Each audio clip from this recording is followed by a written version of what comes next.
तो जो भगवान का नाम निरंतर रटते उनमें दिव्य शक्ति जागृत हो जाती। जैसे दो लकड़ियों के बार बार घर्षण से अग्नि उत्पन्न हो जाती शक्ति। देखो ना, दो पत्थरों को आप रगड़िए तो उनमें चिंगारी पैदा हो जाएगी।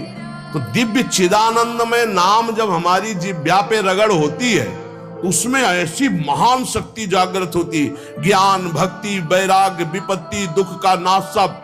भगवान कितने समीप है, आपके समीप इतने कि उनसे ज्यादा कोई समीप नहीं है, बहुत नजदीक। जो अनुभव करना चाहो, हमारे प्रभु की यही मानता है। इस खंबे में है तो यही मिलेंगे आपको, और हृदय में है तो यही हृदय में मिलेंगे, और बद्री नारायण में मिलेंगे तो बद्री नारायण में ही मिलेंगे। जहां जैसी भावना करोगे वैसे ही भगवान मिलेंगे। और सर्वत्र है तो सर्वत्र, फिर यहां भी है। नाम जप सब कुछ इसी से प्राप्त हो जाएगा, विश्वास कर लीजिए। तो लोग पूछते हैं कौन सा नाम जप करें, तो पहली बात है कि जो आपके गुरु ने नाम दिया है वो नाम जप करो। यदि आपने गुरु नहीं बनाया तो जो नाम आपको भगवान का प्रिय हो, राम कृष्ण हरि शिव, जो नाम आपको प्रिय हो नाम जप करो। वो आपको गुरु से मिला देगा, गुरु मंत्र दिलवा देंगे, वो आपको भगवत प्राप्ति का सब वही नाम करवा देगा। आप शुरू तो करो नाम जप करना। जिनको सौभाग्य से गुरु मिल गए हैं, अपने गुरु के द्वारा दिए हुए नाम पर आसक्त हो जाओ। और मन का एक स्वभाव है, ये बगल में कुछ लेके चलने का स्वभाव है, गुरु से हटकर कुछ लेके चलने का। ये स्तोत्र ले लें, ये नाम ले लें, ये इसका स्वभाव है। इसी स्वभाव को हटाना है। गुरु ने कहा राम तो राम, गुरु ने कहा राधा तो राधा जीवन, उसी से आप देख लेना सब कुछ प्राप्त हो जाएगा। नाम की बड़ी महिमा है। विभिन्न ग्रंथों में भगवान के विभिन्न नामों को गाया गया है।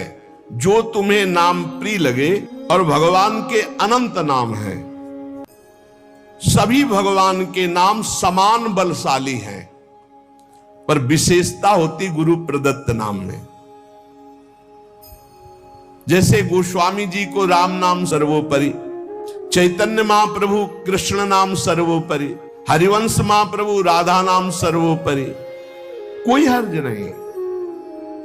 उसी एक परम तत्व के अनेकों नाम हैं, जिसको जो प्रिय लगे खूब पकड़ लो उस नाम को, जोर से बार बार उसे जपो। तो जो भगवान का नाम निरंतर रटते उनमें दिव्य शक्ति जागृत हो जाती। जैसे दो लकड़ियों के बार बार घर्षण से अग्नि उत्पन्न हो जाती शक्ति।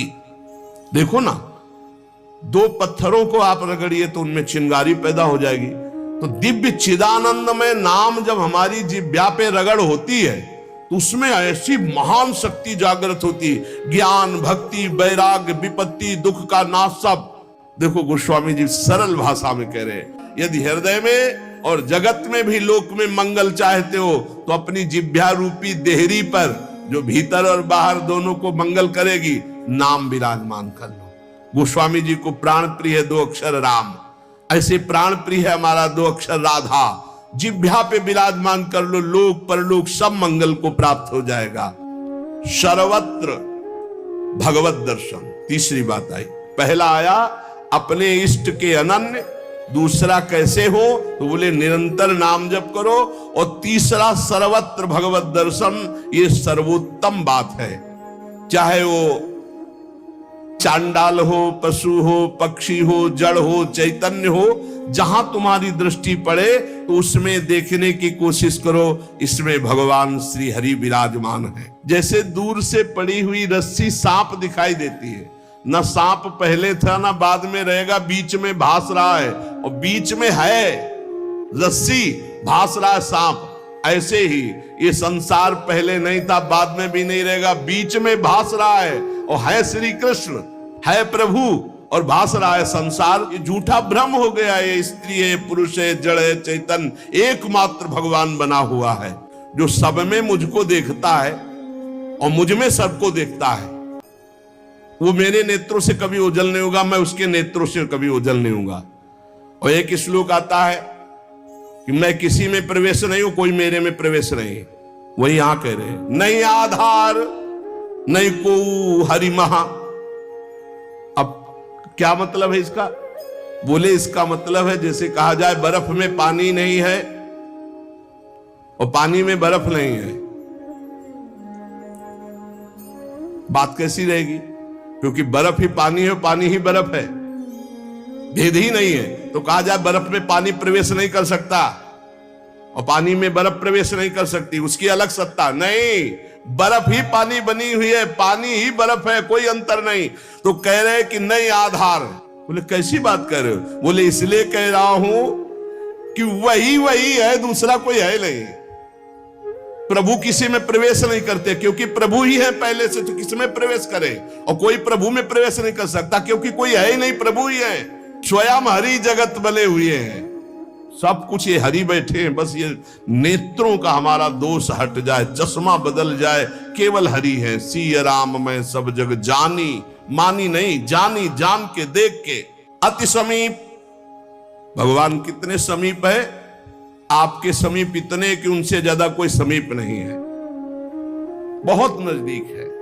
इतने नजदीक है कि अपने आप से भी नजदीक हरि है, अपने आप से भी। आप अभी अपने को शरीर मान रहे हैं या मन मान रहे हैं या स्वभाव मान रहे हैं, स्थूल सूक्ष्म कारण तीनों से नजदीक भगवान है। और इतने दूर हैं कि जन्म जन्म लग जाएंगे खोजते हुए, मिलना बहुत कठिन है। क्यों? क्योंकि बाहर खोजने से नहीं मिलेंगे, अंदर डूबने से मिलते हैं। अंदर जो लौट कर डूब गया वो पा गया हीरा, और जो बाहर चाबी घर में खो गए हैं और बाहर जंगल में पूरा जीवन ढूंढो, मिलेंगे क्या? घर में लौटो, अंतर में आओ, बहिर्मुख बात छोड़ो, अंतर्मुख हो करके एक चरणदास चित्त मनंतई से अकेले अंदर घुसो।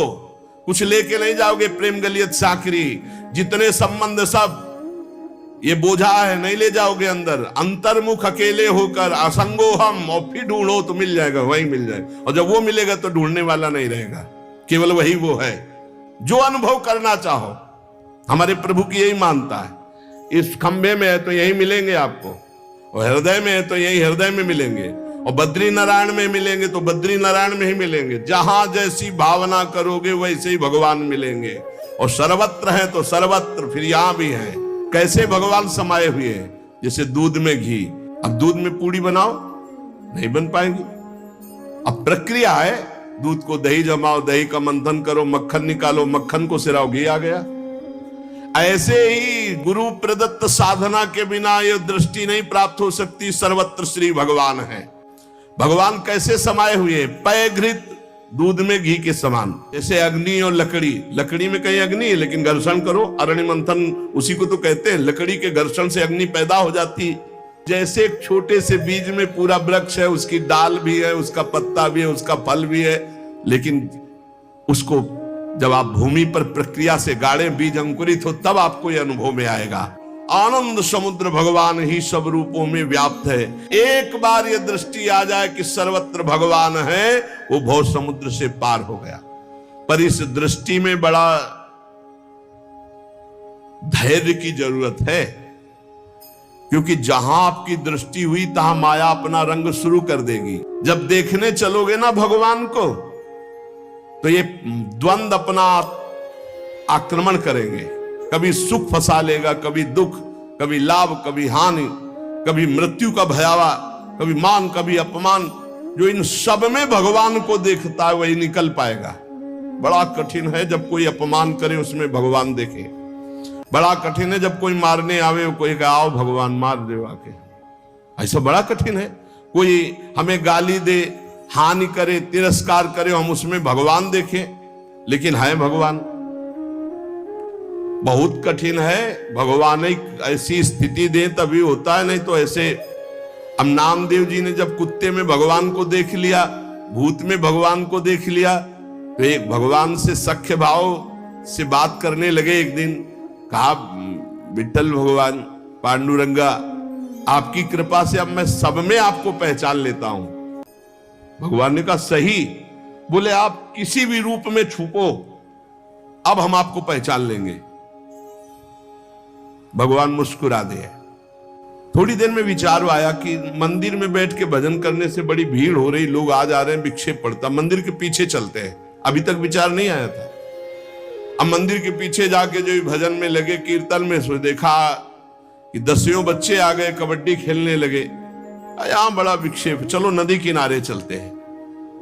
तो नदी किनारे जाकर कीर्तन करने लगे। अभी कीर्तन शुरू ही हुआ था कि वहां बैलगाड़ी से तंबू कनात उतरने लगी, हो हल्ला शुरू हो गया।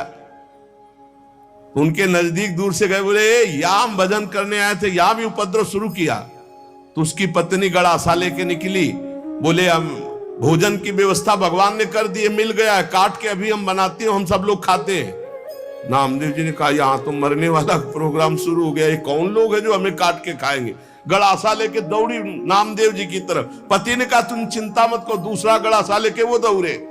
अब वो नामदेव जी ने भजन तो फिर भी हो जाएगा जो जिंदा रहेंगे, भागे मंदिर की तरफ। और सांस, और जैसे जैसे भागते पीछे से पकड़ पकड़ अब पकड़ा पर।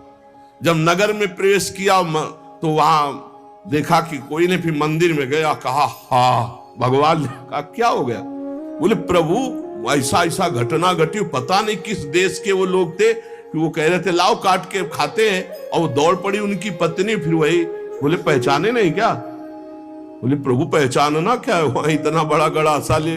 बोले रुक्मिणी जी वो थी और मैं था, और कौन था, और कोई दूसरा थोड़ी था। बोले अगर मैं छुपना चाहूं तो तुम मुझे पहचान। बोले प्रभु प्रभु सोई जाले जी देव जलाई जालत तुम्हें तुम्हें। भगवान ये कभी अहंकार न कर ले कि मैं बड़ा भगत बन चुका हूं, सब में भगवान देखता हूं। ऐसा रूप लेके आएंगे कि समझ ही नहीं पाओगे।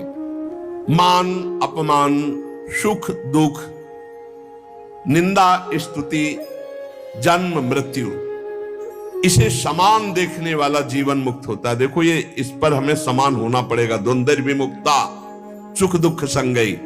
क्या देखना होगा, सभी मेरे प्रभु के खेल हैं, सभी में प्रभु भरे हुए हैं, और प्रभु का पावन स्पर्श हमें प्राप्त हो रहा है। चाहे जैसी परिस्थिति हो, बहुत आनंद रहता है यदि भगवत भाव में रहोगे। जगत भाव में तो कैसे भी रहो दुख ही दुख है, भगवत भाव में बहुत आनंद।